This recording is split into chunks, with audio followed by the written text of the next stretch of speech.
What is up, Division 2 agents? This is Gamer for Life back with another Division 2 build video. Just to give a quick update on the chest at the end of the Incursion, as some of you may know, it is bugged and did not reset this week like it was supposed to.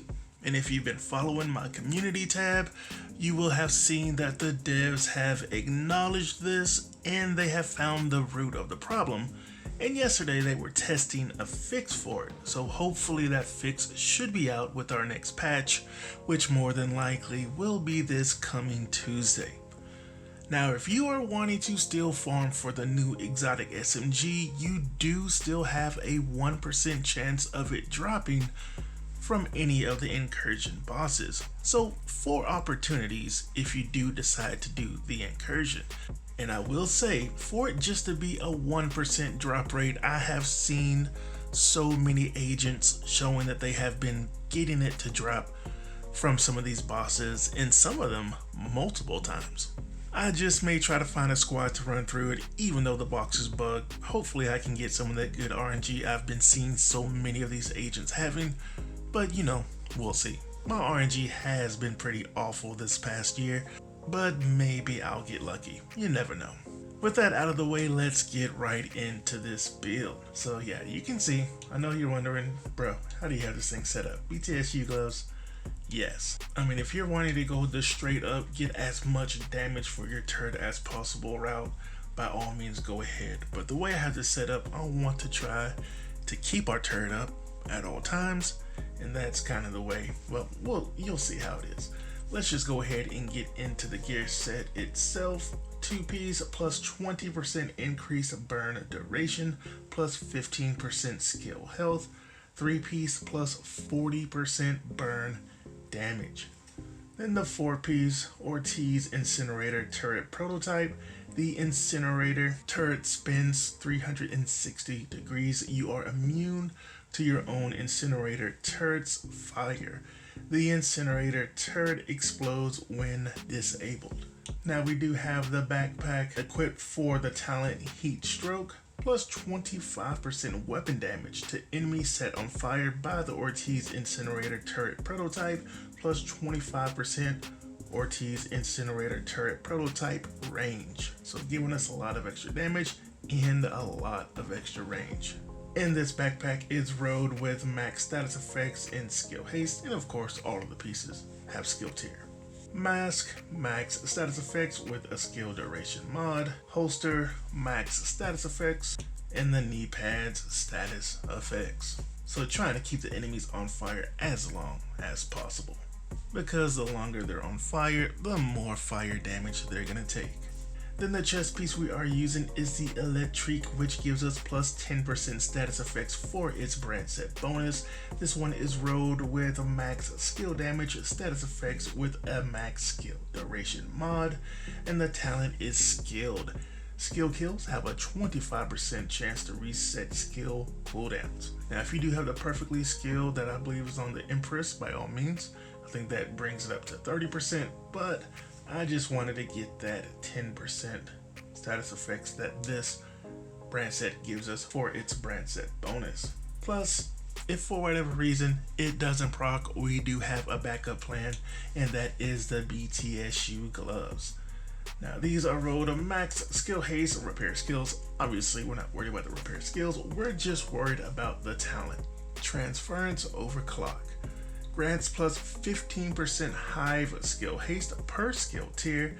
Detonating a hive refreshes your skill cooldowns and grants overcharge for 15 seconds. If at skill tier 6, this effect also applies to all allies. Allies receiving this effect are unable to benefit from it again for 120 seconds, 2 minutes. So if you are in a group, when you do use this, well then you're resetting everybody's skills, since we are at skill tier 6. So again, if for whatever reason we cannot get that 25% to proc for skill, we do have this backup plan, which is beautiful. So the skills that we are using, obviously the turret at skill tier 6, plus 60% damage, plus 30% cone angle, plus 60% burn strength, plus 60% duration, and 420% health. Now obviously the cone angle does not matter because it will be turning at 360 degrees. And the mods that we have, plus 5% burn damage, 7.5 duration, 7.5 skill haste. And then for our secondary, we do have the Stinger Hive.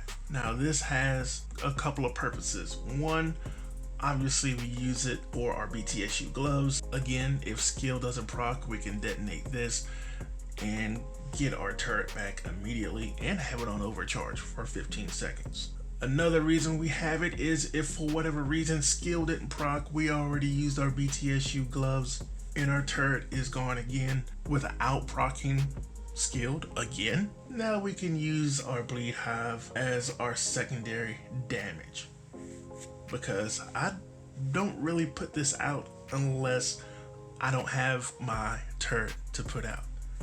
So that way I still have something that I can put damage on the enemies. And I mean, my gun is still doing some pretty decent damage too, which we'll get into, because we get 7.5% weapon damage per skill tier that we have. So our gun is not shooting marshmallows, but actually doing some work for us. And all of this is, you know, backup plans for our turret, because this whole build is around the turret. So again, if for whatever reason this is down, we do have some backup plans. If our Bleed Hive uses all of its charges, then we do still have something else to turn to, and that is our Specialization. We can put enemies on fire with the Specialization. It's all around the turret, but we do have plenty of backup plans until our cooldown comes back for the turret. Again, that's if our skill doesn't proc and, you know, it's been less than 2 minutes, because we can use these BTSU gloves every 2 minutes. Tier 6 for the Hive, plus 6 Stinger charges, 120% damage, 30% range, 30% drone speed, and 420% health. In the mods, 5% healing, plus 4 Stinger charges, and 5% duration. Now, 5% healing is there because, you know, we don't have anything else. Now the guns. I was talking about the capacitor. So this does have 16% for the expertise road with a max assault rifle damage, damage to armor, health damage, and the talent is capacitance. Shooting enemies build stacks to a cap of 40. Each stack grants 1.5% skill damage. After 5 seconds, stacks decay 1 per second. For each skill tier, gains 7.5% weapon damage. So this is the main reason I'm using this gun over something like the Pyromaniac, because you get 25% extra weapon damage using that. But you know, with this gun, we're not only are we getting all of that extra weapon damage for each skill tier, but we're also giving our skills 60% more skill damage when we have our capacitor at full stacks. So yeah, I definitely would recommend using the capacitor here. And then for my secondary, if we get an enemy down low, pull this out and get a quick kill. 11% for the expertise road with max assault rifle damage, health damage, damage to target out of cover. And the main reason we have this is for future perfection. Weapon kills grant +1 skill tier for 19 seconds, stacks up to 3 times. Weapon kills at skill tier 6 grant overcharge for 15 seconds. Overcharge cooldown is 90 seconds. And yes, you could do overcharge back to back with the BTSU gloves. Tested it in the range, so you could technically have overcharge for 30 seconds if you do use it back to back with the BTSUs. So that's the main reason we have this gun, is to have another way to just make our skills that much more powerful.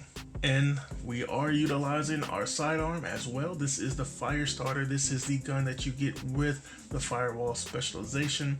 And the main reason is for the talent primer rounds. Damage enemies lose 50% burn resistance for 5 seconds. So what that means is we can now put robotics on fire. So any of the dogs, you know, any robotics, shoot with this gun and now they can take some of that burn damage. So we can take a look at the specialization.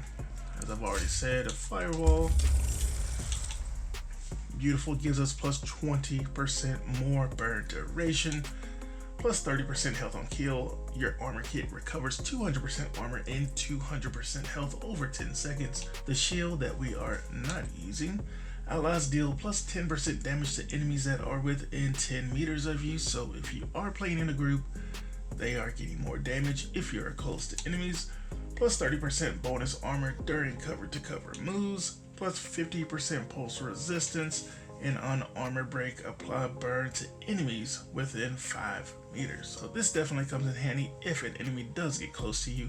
Takes your armor out, it immediately puts them on fire. And as always, just make sure the weapons that you are utilizing are equipped on your specialization so you're getting that extra 15% increased damage. So this build is awesome for crowd control, especially if you are in a group. Like I've seen some agents using this on legendary missions with a squad, and the crowd control is awesome.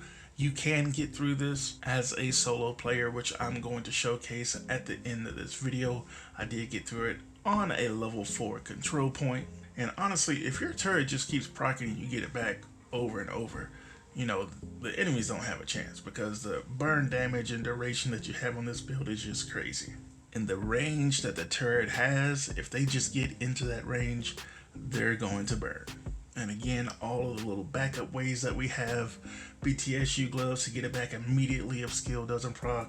Of course, throw the bleed hive out if the turret is on cooldown, and the firewall specialization weapon, using that to put enemies on fire as well.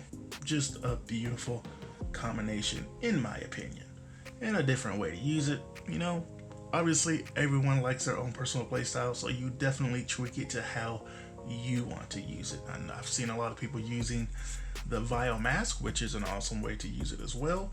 Again, that's just your own personal preference. Now I will put a small disclaimer in, because I have noticed that every once in a while, it doesn't happen that often, but every once in a while I'll put the turret out and the turret will just spin and nothing will come out, no fire or anything. When that happens, just immediately pick it up and then put it right back out and it should be fine. So that's gonna do it for this video, my friends. I hope you guys are doing good and staying safe out there. Hopefully they get this box for the Incursion fixed as soon as possible. Again, it's probably not gonna be until Tuesday, but hopefully it is on Tuesday and not anytime later. That way we can have that increased drop rate, getting that new SMG exotic out of the box. So yeah, that's it. Got the gameplay coming up, so stay tuned for that. And as always, my YouTube family, take it easy.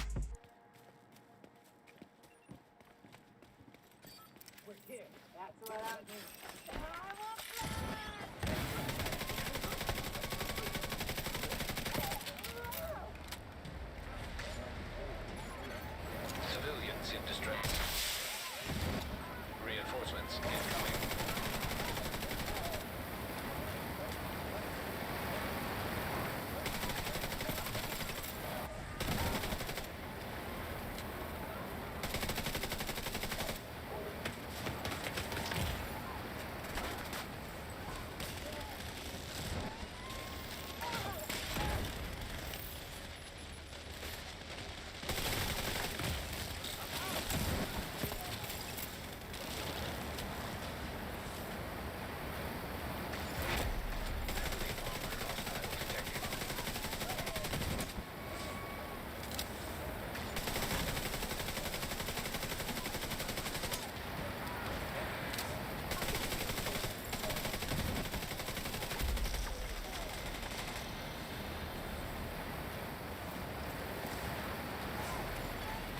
Civilians in danger.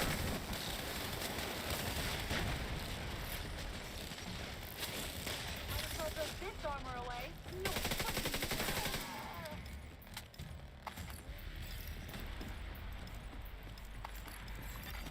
Incoming hostiles detected.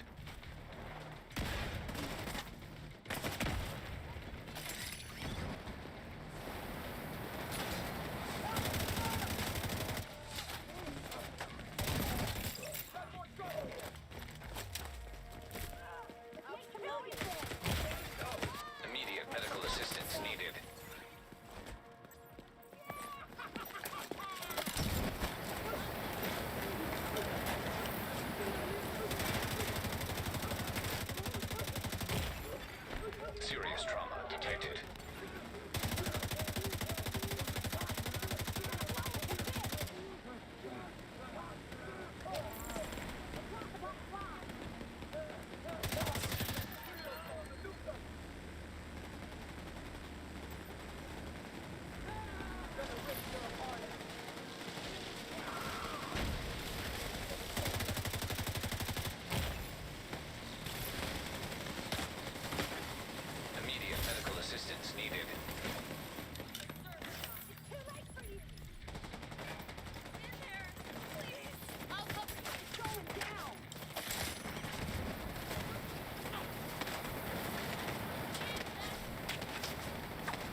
civilians in danger.